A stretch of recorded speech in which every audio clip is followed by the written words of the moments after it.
আসসালামু আলাইকুম ওরহমতুল্লাহি তাআলা ওয়া বারাকাতুহু। সম্মানিত প্রিয় দর্শক, আপনাদের মাঝে আরেকটি ভিডিও নিয়ে হাজির হয়ে গেলাম। আমাদের প্রিয় নবী হযরত মুহাম্মদ রাসূলুল্লাহ সাল্লাল্লাহু আলাইহি ওয়াসাল্লামের অসংখ্য অগণিত হাদিস থেকে আমি আপনাদের সামনে একটি হাদিস পাঠ করব।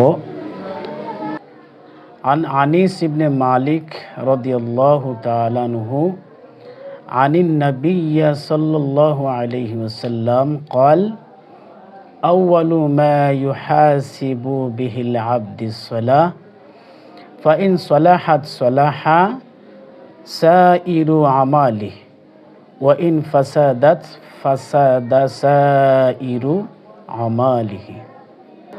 এই ছোট্ট একটি হাদিস আমাদের জন্য অত্যন্ত